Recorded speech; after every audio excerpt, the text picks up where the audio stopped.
சரி சரி, okay okay okay. இல்லை அவர் ஒன்றும் பொய் சொல்லலையே, கரெக்டு தான். நீங்கள் உட்காருங்க தம்பி, அப்படி பின்னாடி உட்காருங்க. பத்திரிகை மற்றும் ஊடக நண்பர்களுக்கு காலை வணக்கம்னு ஆரம்பிக்கலான்னு பார்த்தோம். அது கிட்டத்தட்ட ஒரு மதிய வணக்கம் ஆயிடுச்சு. திப்பு சுல்தான் வந்து நிறைய போர் செஞ்சிருக்காரு. அவர் எந்த போரில் இறந்தாருன்னு யாருக்காவது தெரியுமா அப்படின்னு கேட்பாங்க. அவர் செஞ்ச கடைசி போரில் தான் அவர் இறந்தார். அந்த மாதிரி இந்த கடைசியாக வந்து போர் பண்ண வர்றது மாதிரி தான் இந்த கடைசியாக வந்து பேச வர்றது கூட யூகிக்கவே முடியாத அளவுக்கு ஒரு பெரிய புத்திசாலினா அது வந்து யோகி சேது. அவரு உண்மையிலே ஒரு தடவையும் நம்ம அவரை பத்தின ஒரு கணக்கு வச்சிருப்போம், அவர் இவ்வளவுதான் புத்திசாலியா இருப்பாருன்ட்டு. பட் அது வந்து நம்மளுடைய இமேஜினேஷனுக்கு மேல ஒவ்வொரு தடவை பேசும்போதும் அந்த மாதிரி தான்.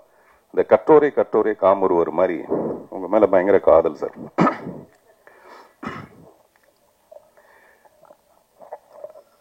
இந்த ஹேராம்னு ஒரு படம், கமல் சாருடைய படம். அந்த படத்தை பார்த்துட்டு ராதிகா போய் கமல் சார்கிட்ட கேட்டாங்களாம், இந்த படத்துக்கான தமிழ் ரைட்ஸ் எனக்கு கொடுப்பீங்களா அப்படின்ட்டு. ஹேராம்ங்கிற தமிழ் படத்தை பார்த்துட்டு கமல் சார்கிட்ட போய் ராதிகா மேம் வந்து இந்த படத்துக்கான தமிழ் ரைட்ஸ் எனக்கு கொடுக்க முடியுமா அப்படின்னு கேட்டாங்களாம். அந்த மாதிரி ஒரு ஆங்கில படம் மாதிரி இருந்தது. அதுக்கு அடுத்தபடியா இந்த படத்தை தான் சொல்ல முடியும். ஆங்கில படத்துல கூட தப்பி தவறி ஏதாவது ஒரு 10-12 தமிழ் வார்த்தைகள் வந்திருக்கலாம் போல இருக்கு. இதுல ஒரு 5 வார்த்தை தான் வருது தமிழ் வார்த்தை. மீது எல்லாமே அப்படியே ஒரு இங்கிலீஷ் படம் பார்த்த மாதிரி இருந்தது. 1982ல பால் நியூமன் பண்ண ஒரு படம் ஒன்று, வெரிடிக்ட்னு ஒரு படம் இருக்கு. நேற்று நைட்டு நான் வந்து இந்த படத்தை பத்தி ஏதாவது பேசலாங்கிறதுக்காக போட்டு பார்த்தா அந்த படம் வந்தது. இந்த படத்தோட ட்ரெய்லரும் அந்த படமும் வந்தது. கிட்டத்தட்ட 2 படம் ஒரே மாதிரி தான் இருக்கு. நான் சொல்றது கண்டென்ட் சொல்ல, கதையை சொல்ல, இந்த மேக்கிங் ஒரு இங்கிலீஷ் படம் மாதிரியே இருந்தது. அதுக்கு மேல பாராட்டுறதுக்கு யுகி சேது வந்து அதை புட்டு வச்சுட்டாரு. அதனால அந்த சைடு நான் போகவே தயாரா இல்லை. அதுல வந்து எவ்வளவு டெக்னிக்கல் எக்ஸலன்ஸ் இருந்தது அந்த மாதிரி விஷயங்களை சொல்றதுக்கு. இந்த படமும் எனக்கு வந்து ஒரு டைட்டானிக் மாதிரி. டைட்டானிக் பேஸ் வந்து ஒரு கப்பல். இந்த படத்துக்கு நான் இங்க வர்றதுக்கு காரணம் ஒரு கப்பல். அந்த கப்பல் வந்து கோபி, ராஜி. நீங்க எவ்வளவு அடக்கமா இருப்பேன் பொண்ணுன்னு எனக்கு தெரியும், நீங்க அப்படியே மேடைக்கு வாங்க. ஏன்னா கோபி சொன்னாரு, நான் வீட்டுக்கு போக முடியாது சார், நான் பேசும்போது ராஜி பேரை சொல்ல மறந்துட்டேன், அதனால கொஞ்சம் எப்படியா இருந்தா என்ன காப்பாத்துங்க. நிஜமாவே ராஜி நீங்க மேல வாங்க, கோபி 2 பேரும் வாங்க. சார் எனக்கு கொடுக்குற அந்த புத்தகத்தை கொடுங்களேன், எனக்கு கொடுக்குறதா இருக்குது. அந்த நல்லா பேசினாதான் கொடுப்பீங்கன்னா அப்படி கொடுக்க முடியாது, எனக்கு இப்பவே கொடுத்துருங்க. கோபி, ராஜி 2 பேரும் மேல வாங்க.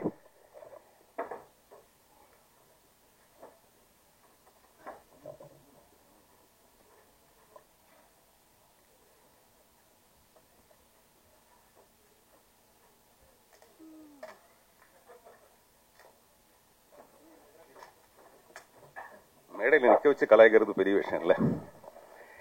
ஒரு மனைவி வந்து ஹஸ்பண்ட் கிட்ட சொல்லியிருக்காப்புல, என்னையா நீ பாட்டில் வேலைக்காரி குளிக்கும் போது நீ போய் எட்டி பார்த்துருக்க, அதெல்லாம் தப்பு இல்லையா அப்படின்ட்டு. அந்த ஹஸ்பண்ட் வந்து, இல்லைல்லம்மா நீ நினைக்கிற தப்பெல்லாம் நினைக்காத, உன்னுடைய சோப்பையும் உன்னுடைய ஷாம்பையும் வேலைக்காரி யூஸ் பண்றதா நான் கேள்விப்பட்டேன், ஒரு டவுட் வந்தது, உண்மையிலே அப்படி யூஸ் பண்ணலாம்னு தெரிஞ்சுக்கிறதுக்காக தான் போய் பார்த்தேன். நான் 2யும் பார்த்தேன், கரெக்டா இருக்கு, அது 2மே வந்து அவங்க சொந்தம் தெரிஞ்சுது எனக்கு அப்படின்ட்டு. வாங்க, வேலைக்காரின்னு டக்குன்னு வரீங்க பாத்தீங்களா, வாங்க. வீட்டுக்கு போகணும்னு பயம் வந்துருச்சு, ராஜி பேர் சொல்ல மறந்து போயிட்டேன்.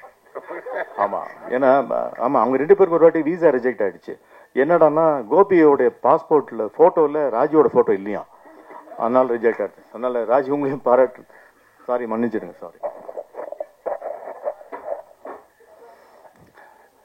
நானும் வேலைக்காரின்னு டக்குன்னு இறங்கி வந்துட்டார், மேல வந்துட்டாரு போல இருக்கு அப்படின்னு நினைச்சேன் நானு. இல்ல நீங்க நல்ல வேலைக்காரன், அதுக்காக ஷாம்புன்னு வேற ஏதாவது வந்தது எனக்கு. அப்படி நிறைய வரும் தெரியும் நமக்கு.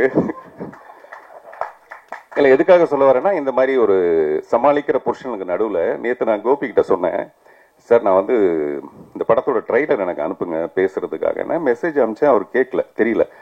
அப்புறம் ஃபோன் பண்ணி சத்தம் போட்டேன், என்ன சார் உங்களுக்கு அது புரிய மாட்டேங்குது, அது உடனே எனக்கு அனுப்பிச்சிருக்கலாம்ல.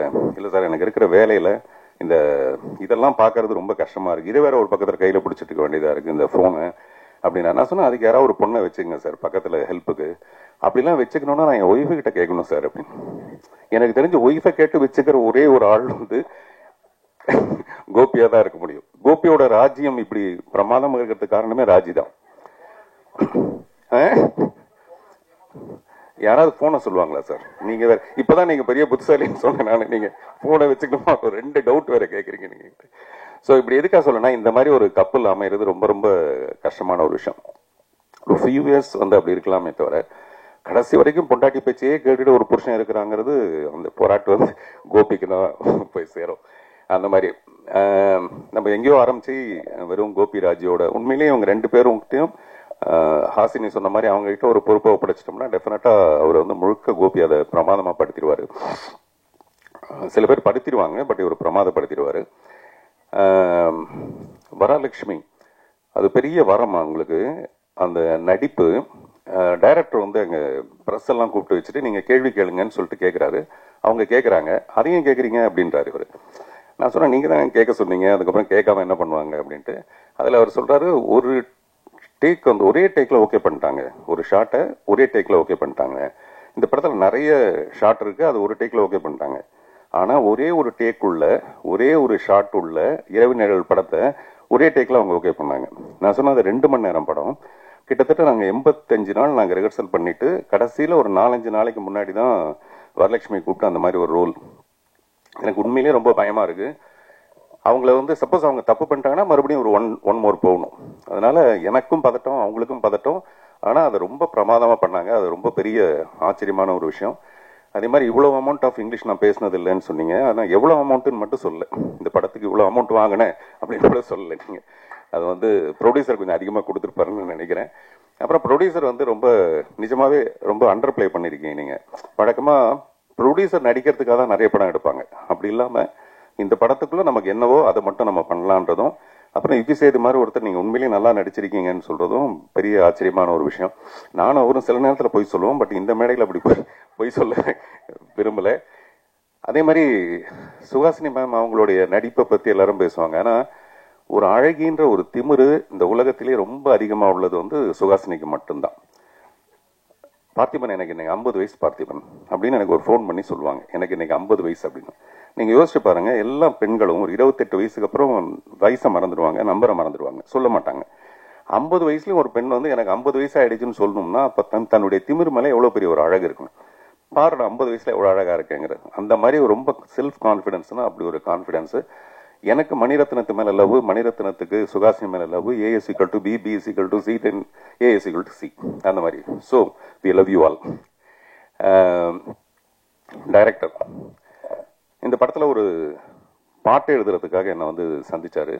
அப்ப அந்த சிச்சுவேஷன் சொன்னாரு. அவர் சிச்சுவேஷன் சொல்லும்போது எனக்கு இளையராஜா சார் சொன்ன ஒரு ஞாபகம் வருது. இளையராஜா சார் ஒரு மேடையில் சொல்றாரு, கண்ணதாசன் வந்து உட்காந்துட்டாராம். அந்த டைரக்டர் வந்து சிச்சுவேஷன் சொல்றாரு. சொல்லும்போது கண்ணதாசன் வந்து அப்படின்னு துப்புறாராம். அவர் சிச்சுவேஷனுக்காக, அவர் டைரக்டர் சொன்ன சிச்சுவேஷனுக்கு துப்புறாரா இல்லாட்டி உண்மையிலே வாயில போட்ட வெத்தலை பார்க்க துப்புறாரான்னு தெரியலன்ட்டு ராஜா சார் ஒரு ஜோக் அடிக்கிறாரு. அந்த மாதிரி சம்டைம்ஸ் வந்து அந்த சிச்சுவேஷன் அப்படி இருக்கும் பொதுவா. பட் ராஜா சார்ட்ட நீங்க என்ன சிச்சுவேஷன் சொன்னாலும் பிரமாதமா தான் பாட்டு போடுவாரு. சிட்டுக்குருவின்னு ஒரு படம் 8 சாங் ஹிட். அது ஒன்றும் படத்தோட சிச்சுவேஷன் சொல்லி பண்ணது கிடையாது. அப்படிப்பட்ட ஒரு மியூசிக் டைரக்டர். இவர் சிச்சுவேஷன் எனக்கு சொல்ல வரும்போது ஒரு முழு கதையுமே சொன்னார். இந்த படத்தோட படம் பார்க்குற மாதிரி ஒரு முழு கதையை சொன்னார். அப்பவே எனக்கு இந்த படத்து மேல ஒரு பெரிய நம்பிக்கை. அது வந்து ட்ரைலர்ல பார்த்தாலும் ரொம்ப பர்ஃபெக்டா இருந்தது. இவர் யுகி சேது சொன்ன மாதிரி திருப்பி யுகி சேது சொன்ன மாதிரியும் சொல்ல வேண்டியதா இருக்கு. ரொம்ப அளவெடுத்து பிரமாதமான பர்ஃபார்மன்ஸ் எல்லார்ட்டையும் வாங்கியிருக்கிறது. அட் டான் இட்ஸ் குவைட் இயர்னு ஒரு படம் இருக்கு, ஒரு ரஷ்யன் ஃபிலிம். அதில் ஒரு 5 பெண்கள், எனக்கு அதுதான் ஞாபகம் வந்தது. At dawn it's quiet here. நானும் உங்களை மாதிரி ஏதாவது 2-3 பேரெல்லாம் அப்படி சொல்லலான்னு, இல்லாட்டி மரியாதையா இருக்கு அதில் நம்ம வந்து கடைசியா பேச வச்சிருக்காங்க அப்படின்ட்டு. ஸோ அந்த படத்துல ஒரு 5 பெண்கள் பிரமாதமா நடிச்சிருப்பாங்க. அந்த மாதிரி இந்த படத்துல இருக்க இந்த 5 முகங்கள். அப்புறம் இந்த படத்தை பத்தி பாராட்டுறது, நம்மளே அதை பத்தி நிறைய சொல்லிட்டு இருக்கிறதுக்கு பதிலாக டெஃபினட்டா நீங்க ஒரு நல்ல வேர்டிக்ட் இது கொடுப்பீங்கன்னு நம்புறோம். பொதுவாகவே இப்போ படங்கள்லாம் வந்து it may release, it may not ரிலீஸ்னு ஒன்று இருக்கும். மே ரிலீஸ், மே நாட் ரிலீஸ்னு. அப்படி இல்லை, இந்த படம் May 30 அன்னைக்கு ரிலீஸ். வாழ்த்துக்கள், நன்றி.